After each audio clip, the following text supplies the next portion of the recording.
I mean, we're talking about men and women and the difference between them.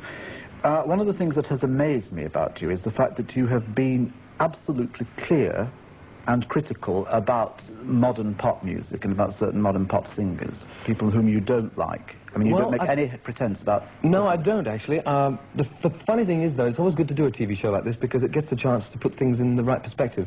Whenever I'm asked my opinions on people, like, for instance, they asked me about David Bowie and Alice Cooper, and I said, musically, they're fantastic. I mean, I don't have any Alice Cooper records, but I dig the productions that I hear on the radio. But I do have David Bowie records because I think he's a brilliant musician and writer. My knock is that I think their performances are a bit dubious.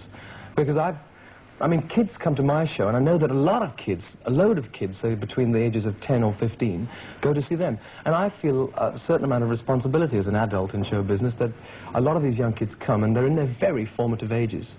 And people say, oh, it has no effect on them. And I say, well, if it has no effect, then why do it? Because obviously you're doing it for an effect, and I can only think that it can do more harm than good. I'm not saying that it directly causes harm. But do you have any evidence of any harm that it's caused? No, because it's only been going a short while. But I firmly believe that everything we sort of experience today sort of builds up our personality tomorrow. I mean, it's all taken in here and catched in there, and it must have some effect somewhere along the line. And it's only a theory, really, but I feel there's more in its favor. And that is that I feel that if there are a lot of young people and they do see a lot of strange things on stage, it will eventually have some kind of effect. And that some kind of effect, to me, would be more biased towards being a bad effect than it would... What are you afraid of in it, though? I mean, apart from being responsible for them, how do you think why do you think it's necessary for you to have to state that point of view? Because I don't think people state that point of view enough. We've got a world that we've got now because we deserve it. Because when you think about it, the things we say and do on television, on records now, are taken as normal. I mean, virtually normal. And to me, they aren't.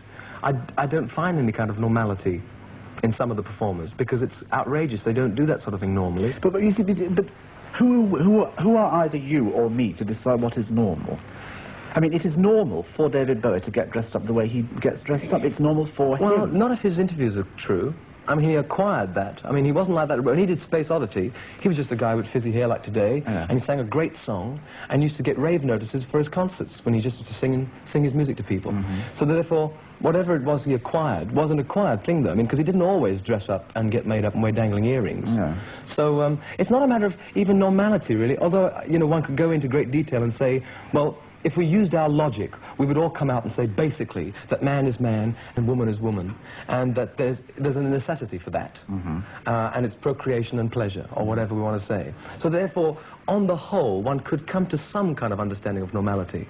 And it seems to me when you see, I mean, I haven't seen Alice Cooper. I've seen David Bowie on television when they filmed him once doing live performances and things. But Alice Cooper, you read the write-ups and it says he once, you know, chewed off the head of a live chicken and carries a python around and guillotines himself on stage. And I said to myself, well, I mean, to me, just as a sort of fairly normal citizen, it just seems outrageous. And I really don't want to... Well, I think you make two big claims. That A, you're not a normal citizen. You're in a position of advantage and privilege. And B, I think you may be oversensitive about those areas. I mean, I wouldn't deny your right to have that. No, I think you're right. I think I am oversensitive, but only because there are so few people who feel it at all. And you know, this is my world as well as everybody else's. Right. And when I got the letters that came in for my TV show, which was they were up to 16 million viewers. Most of them, 90% of the letters say, you know, we're so glad that we can sit as a family. So I'm not on my own, you see, but, you know, one suddenly becomes a spokesman, you know, and I know it's not the best position to be in.